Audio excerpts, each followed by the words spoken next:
This week's podcast is brought to you by Audible.com. Get a free audiobook download and a 30-day free trial at audibletrial.com/DJ Force X. There are over 180,000 titles to choose from for your iPhone, Android, Kindle, or MP3 player. This episode of the DJ Force X podcast is proudly sponsored by Fixed. Fixed is a fan and artist-friendly independent record label that specialises in hybrid electronic rock. It's home to the likes of Celduella, Blue Starly, I Will Never Be the Same, Richie Nix, The Algorithm, Voicians, CD Akira, and a whole bunch more. Check out their latest label sampler for just $1 at their official store, fixedstore.com. That's FIXT store.com. Save 10% off your first order by using my coupon code FORCEX. That's FORCEX. They have loads of shirts, hoodies, stickers, posters, and many other accessories for all their artists, and this is available worldwide with fantastic international shipping rates to go with that. So head over to fixedstore.com and check them out. And don't forget, use my coupon code FORCEX.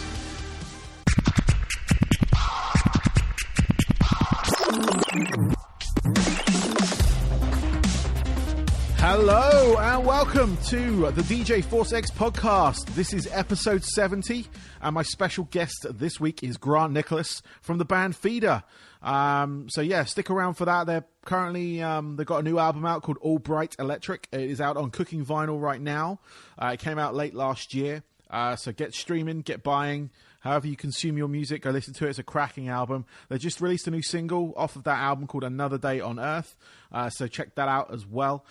This interview recorded not long ago, and I've just left it unedited. So we just kind of went into it. No formal introduction as such. I just kind of wanted to change the format because I was kind of like listening back on some stuff. And, you know, I was just getting a bit formulaic on that front. So this one just happened to just start. We got chatting about all kinds of stuff going through the interview. And I got a little extra time with him because originally we only kind of, you know, got like a 20-minute slot. You'll hear that in the interview, but kind of the conversation just kind of went and we kept going. So all thanks to him on that front. I would have happily stopped at 20, but we just kind of kept going. And yeah, this is the resulting interview. So please enjoy it. If you do enjoy it, please rate, review, and share. You know, I'm looking to get some more ratings on iTunes, some reviews, just so people who I know are digging it. I know people are listening to it because I get kind of statistics come through that say people have touched on the MP3 or whatever I've uploaded via iTunes and Stitcher and Deezer and TuneIn and Google Play. I get all those like little statistics, but I just want to get some reaction from you, the listener. So if you don't mind spending just a couple of minutes, it helps me, helps the artists, help this show, helps everything. If you just leave a little review and share it with people. If you know a couple of Feeder fans for this particular episode, or fans of Grant himself, because he's got a couple of solo albums out there, share it with them in case they don't quite catch it. I mean, I'll put it up on my social media and whatnot, but you know, not everyone's on my social media, so you know, get them to listen, rate and review. Let Feeder know that you listen to it as well. That would be great, because it all helps. You know, where they heard stuff, so they know where their people are listening to stuff. So yeah, the rate and review will help me, and it will help everything else along with this show. Also, check out my radio shows. On Tuesdays, 11 p.m. UK time on TotalRock.com, I host Crossing the Streams, which is an hour-long mix of metal and dance music. That also in the US on Saturday nights at 11 p.m. Eastern time on themix.fm. That's MIXX.fm. And on Sundays, 8 p.m. Eastern time, it is on Full Frequency Radio. Please download their official app and stream the radio station. They got plenty of shows on there. It's not just music. They got some sort of, you know, games, sports, stuff like that, shows that kind of correspond with that as well. So do tune in do enjoy. You can catch my show on demand as well on Mixcloud. So that's mixcloud.com/DJ Force X. That gets uploaded after the show has aired, and you're free to listen to it whenever, wherever. There are apps for phones and stuff. But all the stations are also available on TuneIn, including this podcast as well. The TuneIn radio app, which is free. There is a premium one you can pay for with minimal adverts on the actual app, or they have a streaming service you can pay for as well, which is like $10 a month, but you get no ads on anything. Not that the ads really intervene with much, so the free version is generally pretty good. But I can get behind TuneIn because I've been using them for years, and highly unrated on that front. But anyway, to prevent me from rambling even further, I'm going to let you get on with this interview. So this is Grant from Feeder. Enjoy.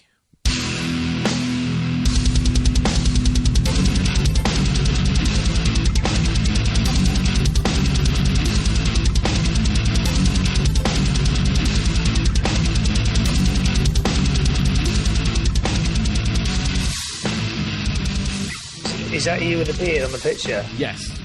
Oh, right, you're putting my beard to shame. Oh, okay. That picture was taken, I think, about 5 years ago, so it's a little bit longer than now. Is it even longer than that now? Wow, it must be pretty impressive. It's all right.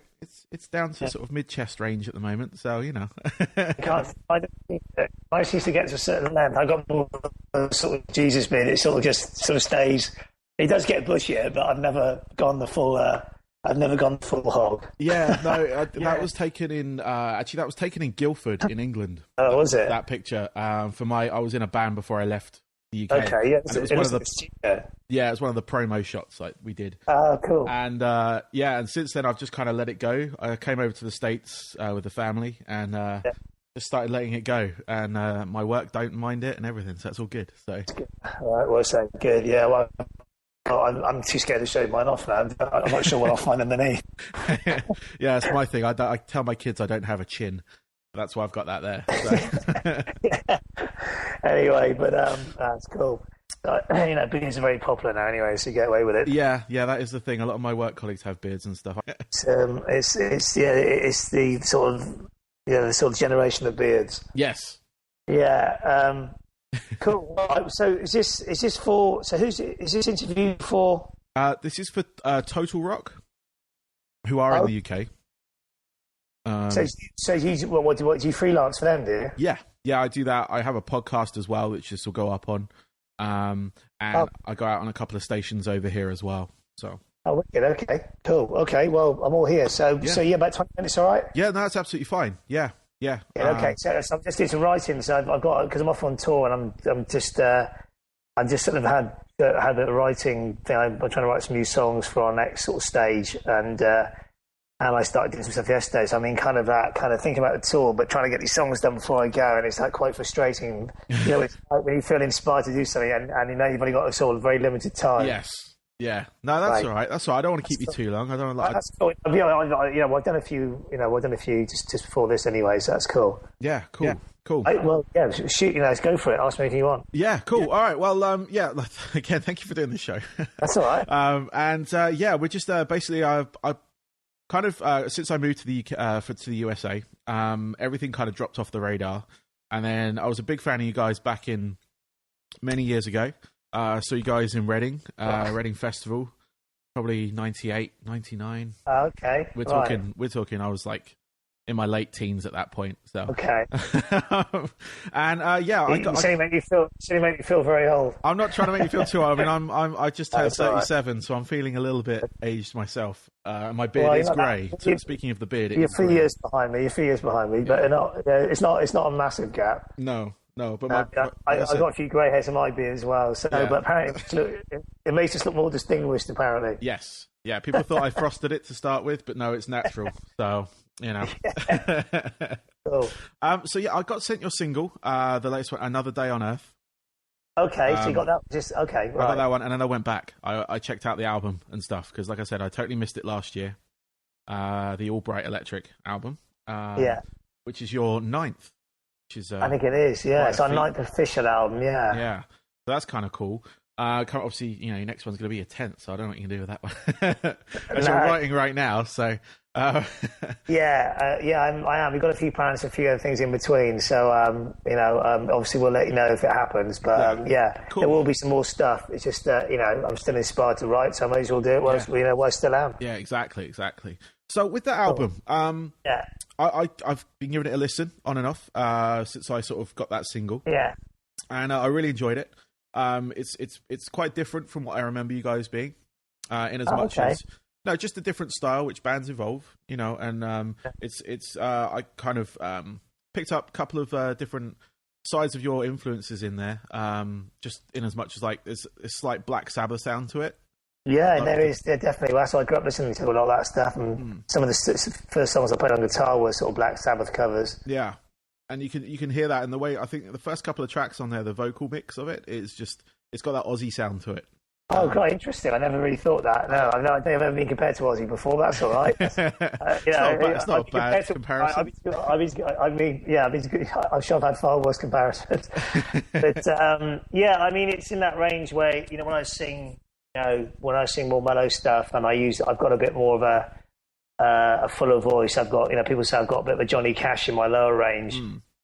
Which has probably come through even more as you get older. Your voice changes a bit, but I can still, it's just with this record, I think it's got a lot of certain bits on it that when I hear it, I kind of touched on what I was doing with early stuff like Polythene Period and Swim. Yeah, guitar wise and some of the riffs and stuff, but obviously musically, production, sort of vocally, I'm doing some different stuff, which is like you said, but if we hadn't evolved after 20-something years of being in a band, it'd be a bit weird, just doing the same old formula all the time. But it's also important to try and keep.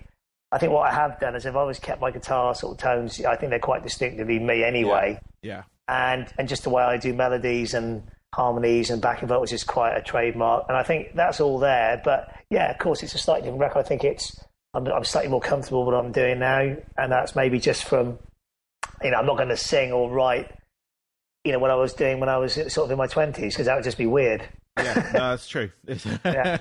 But it is a rock album. We want to get back to some big riffs, but there's some really mellow songs on there, like the single, and there's a song there called Oh Mary, which touches on. Yeah, but we were doing songs like Oh Mary back in the day. We had songs like Swim, and we've always had that slight mellow side to us as well. Yeah. One of your favourite tracks of mine even is Feeling a Moment, which is from obviously way back. Lots of woos. Yeah, lots of woos. I don't know what it is. I think it's just at the time that song was very important to me at that point. It kind of hit that note. It's a really popular song. I mean, even with some of my fans who are really into heavy stuff, they're into proper heavy, it's amazing because you think, they're going to hate stuff like that. But often, people pick up on songs that you wouldn't really expect them to like. But every heavy band, pretty much in rock and roll history in general, will have some sort of like ballad or something slow, even Sabbath, you know what I mean? Yeah, no, exactly. And it's like, so I think there's always that slight open mind in rock, music, sort of, just in the way people hear rock. 'Cause I think it's not a shock for a rock band to have something which is more mellow, you know what I mean? Yeah, no, definitely. It just makes it more interesting, and also it makes the band more interesting, I think. Otherwise, it'd be very sort of one-dimensional. Yeah, it gives you that dynamic range. Because, like you said before, if you were still writing the same thing over and over and over again, there's no evolution. I mean, I've spoken to a couple of sort of like classic musicians, if you will. I had the guitarist from Kansas on last year, and how they've evolved, like kind of to a point where, it's like they're writing the songs they want to write. They always kind of have. They have their certain sort of sounds, and obviously the evolution of that band being that not many of them are still in the band. Because of the age of the band, but it's kind of like they evolve even that kind of sound. They listen to what's going on around them, but at the same time they know the sort of what they want to write. Yeah, exactly. Well, I think you have to, and I think I think on this record, after being away 4 years, it wasn't planned on being that long. I basically started writing for a few kind of actually more acoustic artists, a bit more Americana style, and all sorts. A couple of young artists I would start writing for. I thought just when I had a little bit of time, I wanted to break that cycle that Vito is around tour, album, and I just felt like I just needed a little bit of a break. It wasn't any bad vibes. We had a great show at Brixham Academy, just so we did, so we stopped on the back of a pretty big show.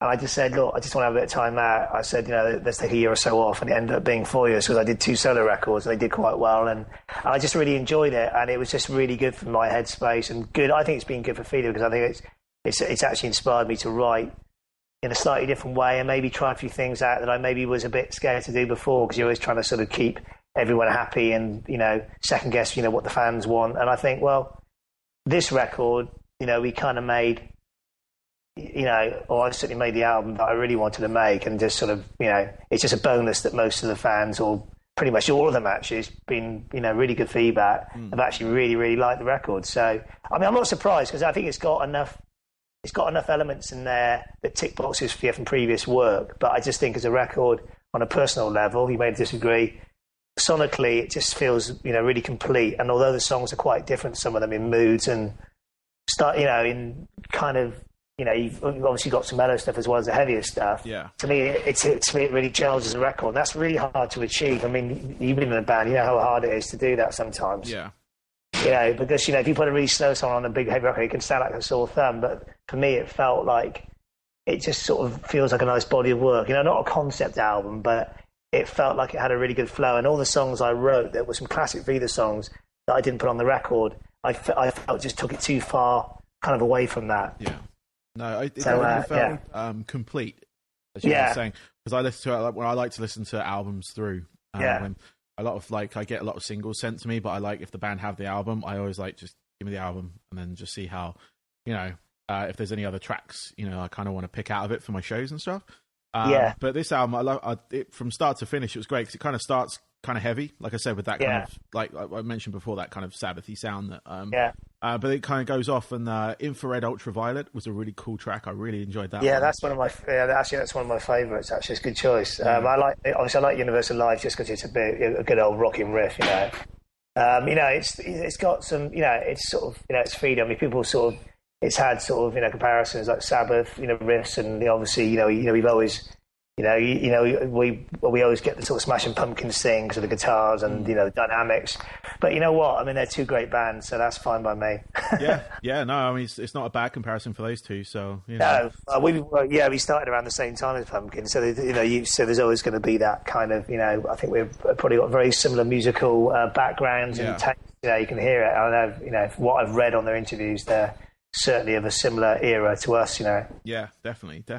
So you said you during your break, obviously you had your solo albums, and you said you were writing for some other bands or other individuals. Not bands, but no. It started off doing that. I was approached because my publisher always asked me to write, and I'm not really into that kind of.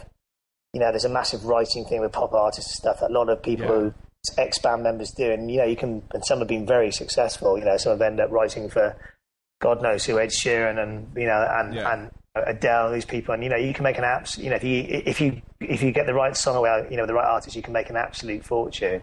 But it's not an area that I'm that passionate about doing. I'm not saying I wouldn't dabble with it more, but anyway, it sort of started. I'll do a bit of writing, and then I got pretty attached to the stuff, and just felt like too much of a personal record, so it just ended up being a solo record. I didn't plan on doing a solo record. Okay. That's what it became. So I didn't really get into the full-on writing thing. It's something I may do a little bit of in the future, but I'm just really enjoying sort of getting back into focusing on Feeder and doing a little bit of solo stuff in between, Yeah. No, that sounds fun. I was just curious because, like you said, a lot of people go into that, and I know people who have. And I get asked a lot to do it. It's quite flattering. Not just rock bands, and actually a lot of pop acts. I mean, a lot of pop artists, and even some R&B people seem to really love.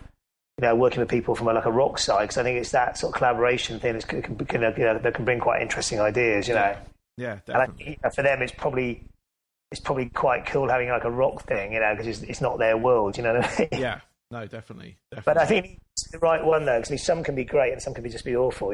I think you either, I think I'm not quite ready to sort of put myself out there and just sort of write any old, work with any old thing. I think I'd have to be. It would have to be something I either liked or a real challenge to see if I can do it. Yeah. Okay. But it's still nice to be asked, though. It's something maybe I'll do when I'm too old to jump around on the stage. That's a long way off. Don't worry about that. Well, it's chicken. But the good thing about the solo stuff is I can imagine myself doing that when when I've got a beard your length and a bit of grayer. Whereas I'm not sure I can imagine myself jumping around doing Lost and Found. But you never know. I mean, I'm sure Tom Petty said the same thing. He's still doing it, and I'm sure. Dave Grohl's pretty much my age, and he's still doing it. So you never know. Yeah, you still got the Stones out there, and they're still doing it. So I supported them about 4 times. I know. Yeah, incredible. Yeah, I'm not. I'm not quite that old, but but it gives you hope for the future, though. So Yeah, I feel good actually. Music. It does. Well, it makes you feel like you're actually younger than you are. I think. Yes. Yeah, it definitely does. When you hear that song and you're playing that song, and it just gives you that energy that you didn't know you had. So it's the sight of youth. Exactly. So you've been in the band for obviously many over 20 years. You've had Feeder. How obviously the industry has changed quite a lot in that time. Obviously with the digital revolution and all that kind of stuff. How have you had to adapt to that? Have you tried anything? Well, I think everyone. You know what? I mean, it's very difficult because I think everyone's had the same thing really. Apart from obviously young kids and new bands, that's what they're used to, so it's not a big shock to them. But I think you have to adapt. I mean, I think if you try and fight against it, it's a mistake. In the same way as labels should have embraced technology and embraced that because they could have made a lot more money and really rather than trying to sue all this stuff, all these I think the problem is I think you have to kind of use it to your advantage. I mean, it has its plus points and it has its obviously negative points. I mean, obviously you earn a lot less money because people just want music for free. But you could also argue the fact that, well, if people hadn't heard that song on that thing for free, then they wouldn't have come to your gig. So it's kind of a double-edged sword. For me personally, and I'll never change. I mean, they probably stopped making it at some point, but I still love to have like a physical CD, and I love that whole process of doing the artwork and just seeing it on the screen. As much as I love, laptops and what you can do with computers, I still love to, that whole physical thing is part of what I like about being in a band and making records. Yeah, it's part. It's part of it. It's still there. Sorry, I thought you fallen asleep. No. I was just letting you speak. I was just letting you speak. I love, I love that kind of. I still love that. I spent hours, sort of going through all the, artwork and the right stuff, and with, working with some great people and making sure everyone's credited who worked on the record and who produced it, and down to every last person. Whether it's just some kid just like making tea in the corner. I think it's really important. I think for me, I used to work in studios, so I know how that. If you've been part of a record, it's nice to be credited for that. So I think what I'm trying to say is it's much faster now. It's much more disposable. I don't think some people do, don't get me wrong, and some kids are really embracing, like vinyl's doing quite well, which is quite encouraging. Yeah. But I think it's just the availability and the easiness of just being to just buy it on iTunes, wherever it is. It's so much easier. I totally get that. It's not that different to when I was a kid, when you used to borrow your mate's like favourite Led Zeppelin record or Black Sabbath album and just go and tape it at home. Yeah, that's true. Yep. And did you ever get them all? Probably not. You probably bought like a lot of them eventually. You know what I mean? So it's just a different world. It's just a different world. I think the physical side of things, it's just not there like it used to be. It's there as a more of a collectible, cool underground thing. But that's fine. I think as long as it's still there, for me, I'm happy enough with that. But it's a shame because I think I like to actually own a record or a CD and have that as a body of work that I know that band have worked hard to do. Yeah. No, I'm the same. It might just be a bit of plastic and a bit of a few photos in a sleeve, wherever it is. But to me, that's all part of it. Yeah. That's all part of records, and looking at old albums is just like wow. Yeah. So I mean, whether it ever comes back, whether I think the CD thing will just probably fizzle out, but whether it comes back in, people get so sick of technology they go back to old school. I don't know. There'll always be an underground, a demand for it. But so I think we've adapted. We've just accepted you have to embrace technology. I mean, I do Facebook. I don't do much on my own personal Facebook, to be honest, but I do I do a lot on the band one now. I never used to, and I do that a lot. So I do try and keep in touch with fans. Obviously, I do Instagram now, stuff like that, which I know is everyone's doing it, but some artists are really funny about doing stuff like that, especially older artists. You know, they're a bit sort of, you know, it's out of touch with it all. You know. Yeah. No. Definitely. And that's always good that So, the artist takes that. So. Yeah, you know, we do embrace technology and we try and keep in touch with fans as much as possible. But, you know, it's just a weird world. You know, you never would sort of, you know, apart from met some fan after a gig or somebody in the supermarket who's a fan of the band, whatever, you never really quite know what they thought of, you know, the music you're making. But whereas now you can just see it plastered everywhere, for better or worse, you know. Yeah. And I think, you know, everyone's a critic now, even your fans, you know. They are.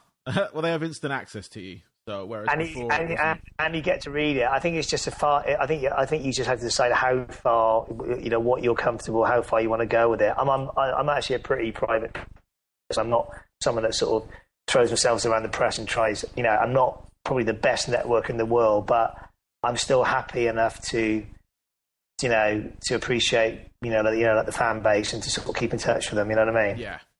That's cool. That's always good to hear from an artist. So hopefully that was a long answer, but I mean that's all I can say really. But it's tough for young bands, you know, to make a living. I have to admit, because unless you're, you know, if you're a bigger band, obviously maybe it's harder to get on the A-list of Radio 1 because they're going to play some young band who are 18. That's their demographic now. That's their age group they're going for. But at the same time, if you're a tiny band, you're really lucky. You know. Do you get the fees? Do you get offered the headline slots of festivals? Do you get that? So it's kind of and that's often how you can make your money, because unless you're selling, you know, like thousands of records, which most bands aren't, it's tough, you know? Yeah. I mean, I think what we used to sell back in the day, even get in the top 20, it was a lot of records. Yeah. No. You know? I mean, it's a joke now. Yeah, it is. I mean, you can get, you know, I've seen like, you know, there's been number one records that have sold like 20,000 copies in a week. I mean, you know, that never would have happened in the 90s. I mean, that would have barely even made the top 60 or something. Yeah, that would have been considered a flop.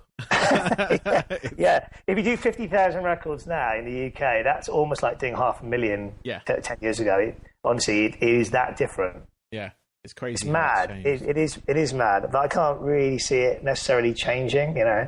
No, not until the technology kind of adapts, I guess, or the companies adapt to the technology. Yeah. It's one of those things. You know, but then I suppose people can get noticed where you can get noticed before. You know, there's rare cases people get spotted on things, whether it's on YouTube, whatever it is. So it's, you know, sometimes it works for certain acts, and I think, depending on what kind of music you're doing as well, but probably for pop and R&B and stuff like that, it's probably better for that style of business. But I think for rock bands, it's maybe not quite as good technology side of things sometimes. Yeah, no, definitely. So what are your current plans for Feeder? What have you got coming up? World domination. Hey. Yeah.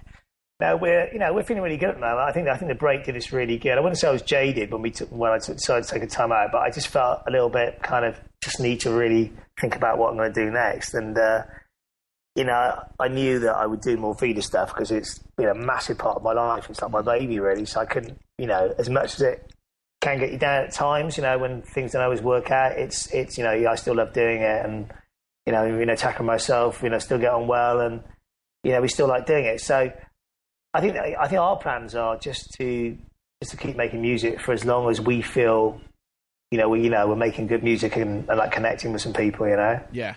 And I'm really enjoying playing live as well, which it might sound weird, but there's sometimes, there's been certain points where, I would say probably hand on heart, I'm probably more of a studio guy. Yeah. I love that whole kind of writing, getting in the studio, producing. And that's what I really love, because there's no, I don't know, you just do it in your own space. But I don't know, since I've come back and since doing my solo record, I've really sort of got more into doing the live thing again as well. So it's sort of a nice combination of the two, really. Cool. I'm not saying I didn't enjoy playing live before, I did, but I definitely feel like I'm enjoying it more now than I think I was, before the break. Yeah. Oh, that's cool. It's always good to take time out. I had the same kind of thing going on. I think you need to. Yeah, I mean, at the time I didn't know it when I was like kind of when my band kind of disbanded. Yeah. But it was really good after like a month of kind of being a bit like, I don't really know, and then kind of contemplating doing more musical things, joining other bands, stuff like that. I just like suddenly realised that this break's actually pretty good. Gives me time to concentrate on some other stuff. So yeah, well, I think it did me good. I think I didn't, and I realised actually a lot of things I was thinking I'm not really digging this. I was actually thinking, well, actually I do dig it. I miss it. Sometimes you need to sort of almost like kind of realise, appreciate actually what what you're doing, but it takes time sometimes to really realise that, which is the same in a lot of things in life, not just music. But no, it's like when I moved here, a lot of stuff I was cut off from, and this is where the birth of my radio show came from, basically. Right. Because I was a DJ in the UK as well. Okay. I hosted, I had a residency at a rock night in Surrey, in Woking, for 10 years. So I've been doing that for a long time. And yeah, it was just kind of like, I took a break from it, obviously after coming over here, and then sort of evolving everything, kind of keeping my creativity going with I've got like 2 radio shows that I do now and a podcast. So, right. Because I couldn't really break into the scene here because it was very, the DJ side of it is very commercialized, top 40 type stuff.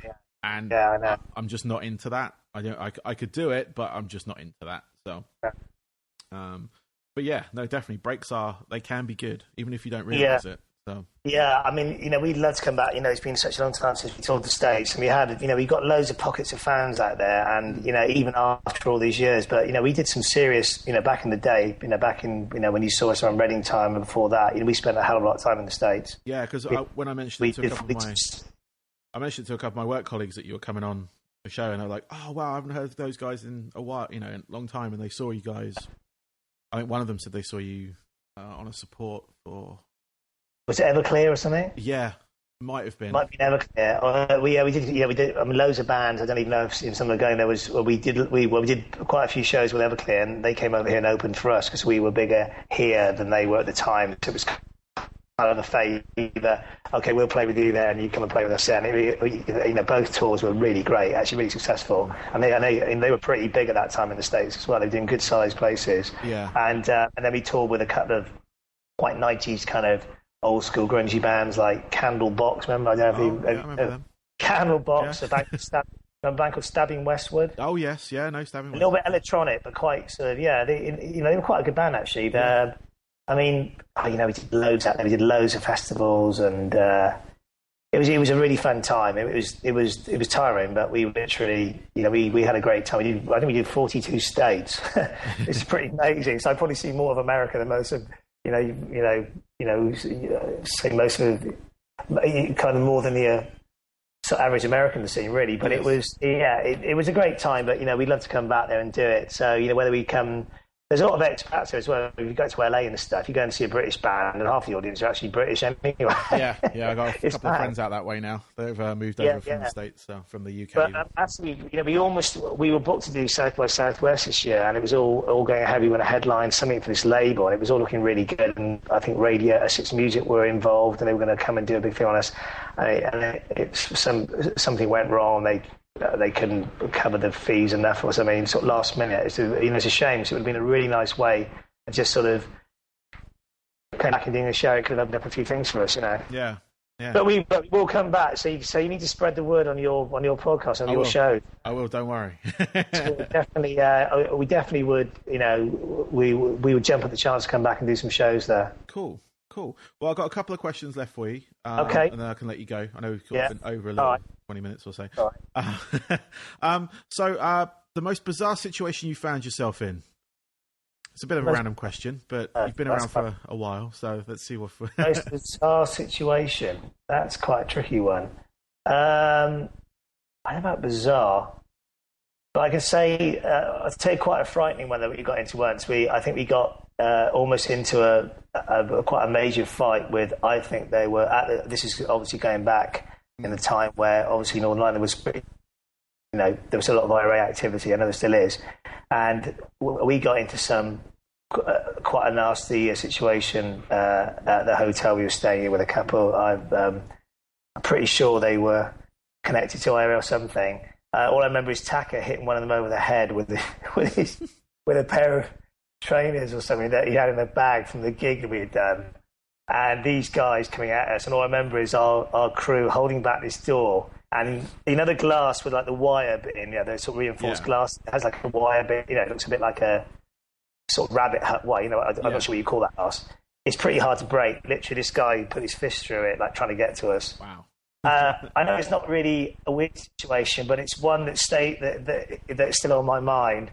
And I remember that we were going, like, running around the corridors of this hotel, and every door that we try and like barricade and close, these guys would like break down. And I think like eventually, like an armored car came, and some army came in, and it was all obviously got rid of these guys, but it was pretty terrifying, I have to admit. Yeah. No, I can imagine that. So maybe Taka shouldn't have hit one over the head with these things, but to be fair, they were being pretty disrespectful. They were drunk, and I think they said something to me, and Taka was being sort of, I know, he was sort of batting me up. I think he had a few drinks as well. Yeah. And he went all sort of samurai on us, and he, fair play to him. He wasn't having any of it. No, that's fair enough. Anyway, that's one simple little story. There's been many trash tour buses in America. I remember being thrown off a tour bus by the driver because I think I broke a rib after a drunken night of Jägermeister. When, funny enough, it was Taka involved again. He pushed me. I fell awkwardly. I broke my rib, and I was in so much pain and extremely drunk that I completely freaked out. This is how I've been told, and ripped the table off out of the kitchen in the tour bus. Oh, so that was quite interesting. I mean, I'm not really answering your question. I'm just trying to give you a few rock and roll stories. No, that's absolutely fine. No, it's all good. It's a situation, and in most cases, because you don't expect to run into any kind of like Irish, IRA type things going on. It was. I mean, I remember it being in the UK and how prominent it was. I'm going back a long time. This is early days of Feeder, so it was still. There was still like checkpoints going in to do gigs and stuff. It was quite a different place. Yeah. I've been there recently. Belfast is actually really nice. And I know there's a few things about Dublin Way, but it's actually not a bad city. And I've got a lot of friends from Belfast. Yeah. Anyway, cool. So that's one. But there's otherwise they're all like generic things like people we tour with and going on a few private jets and stuff. That's all very boring. It's all fun though. Yeah. Cool. So, what are your 3 top albums of all time? Do you know what? I probably don't have 3, but I just picked 3 just off the top of my head. Oh God.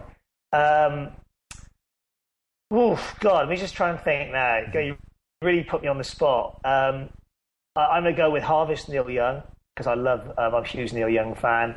Cool. I'd go with which Led Zeppelin album? I love them all, but I'll go with House of the Holy. Cool. Yeah. I always love that record. I always love the sleeve as well. And oh God, do I go Beatles or do I go?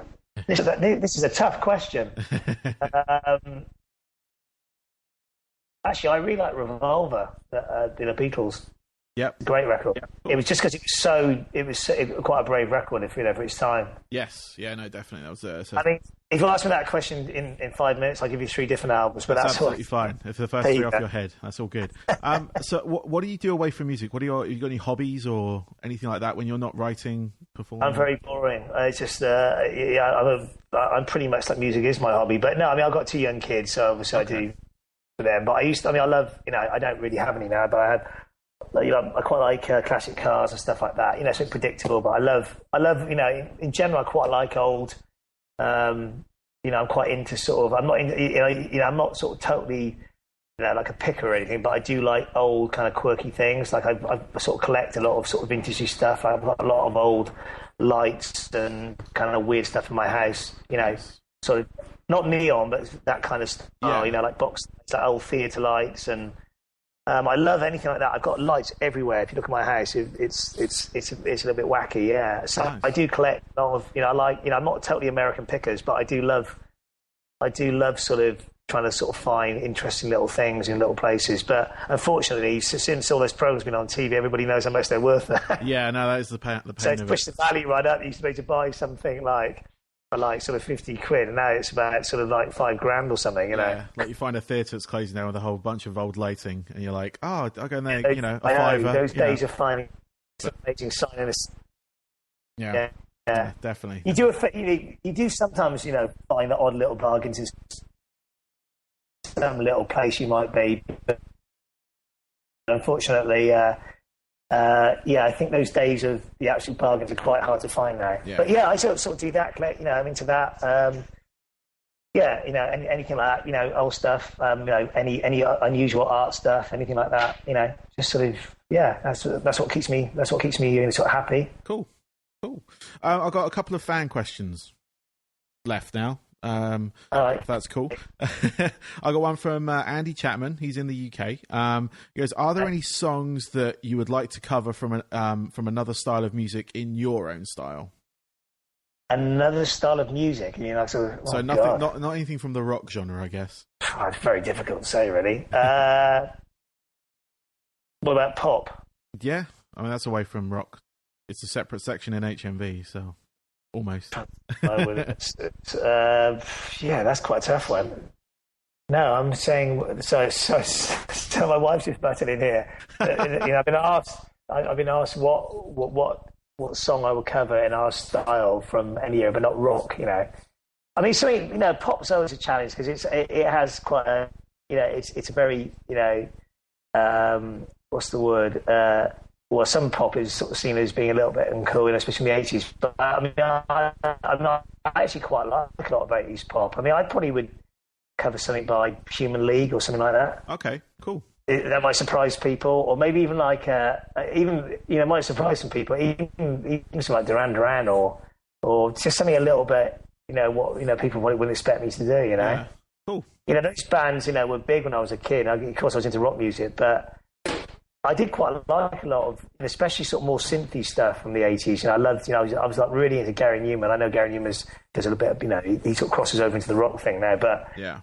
I've always loved a lot, I'm quite into a lot of 80s keyboard stuff, so it'd probably be something from that era. Nice. I wouldn't be doing anything, I wouldn't be doing some jazz thing or anything. I'm not, I like jazz, but I don't know enough about it to start covering it. Yeah, there's a slight resurgence now with the 80s, like synthwave sound coming back as well, I think. Well, I think it's been happening for quite a while. I mean, you can hear it all over, a lot of bands. We got loads of 80s keyboards on feeder stuff. I mean, I've always done it, but it's sort of disguised in there. Yeah. But, I love Depeche Mode, that sort of stuff. They're one of the cooler sort of bands that sort of touched on that sound. But, I think it's been bubbling around. It's been in and out for the last sort of 10 years, I think, really, pretty much. You could say the Killers have got, a lot of 80s influences in their stuff. That's true. But they're still kind of a rock and roll band at the same time. So it's quite an interesting mix, Yeah. So I got another one. This one's from a guy called Mark Hardy. He saw you back in 1996 at the Astoria 2, supporting Everclear, in fact. Well, school. Yes. Right. He said it was a great gig. He bought your EP, the Swim EP. Okay. So his question is, who have you been? Who's been your influences since then?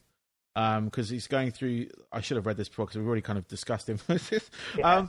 So he went through like your discography, and there were some parts that kind of have a Foo Fighters side to it. And he said this latest one, you've kind of got like an Arctic Monkeys sound almost.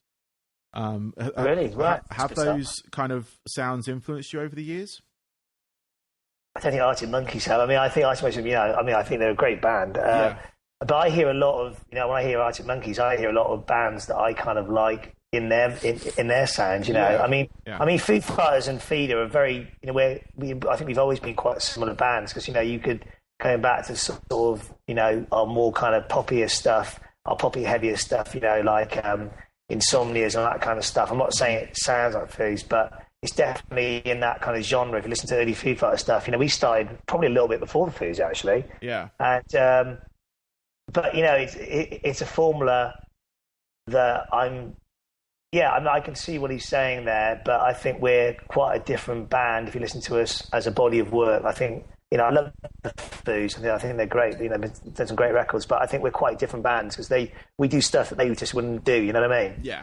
But I wouldn't say I've sat down and tried to sort of copy any of those bands. I think I just appreciate those bands. I think you naturally, if you write music and you're in a band and you're surrounded by bands that you like, I think you're always trying to sort of push yourself, and I think it's good to not necessarily to get ideas from other bands as well. I think that's a natural thing that I think everyone does that. Yeah. Even the Beatles did that. You know what I mean? They were trying to be where it was and influenced by Elvis and a lot of the Skittle thing at the time. Yeah. It's not a conscious thing, but I don't think I'm Yeah, I mean the Arctic Monkeys thing, that's quite interesting. Yeah. But then you can, if you listen to the new, the sort of later Arctic Monkey stuff, you can hear a lot of sort of Queens of the Stone Age. So, you can hear that in there. Sort of obviously Josh Homme, producing their records, has brought something to their sound. Yeah, definitely. I was going to say because he had a hand in that. So. But you know what? At least you mentioned two good bands. But what I would say to him, at the Astoria gig he came to, Everclear was supporting us, by the way. It was the other way around. The other way around. Okay. Yeah, and that was a great gig because I remember doing a feature with me and Art for Kerrang magazine at the time, and I think I had a black eye, if I remember correctly. I might be wrong, but anyway, cool. Yeah, cool. Well, and I've got one last question. It's a short one. It's from Craig Minter in the UK again. Favorite flavour of cider to drink from a lemon? Well, obviously, lemon cider, yeah. Yes. I mix lemonade and cider. That's my childhood introduction to alcohol. Okay. But yeah, well, it's going to have to be lemon, isn't it? Yes. Yeah. No, that's cool. I thought that was a comedy one. I do quite like. Yeah, I know.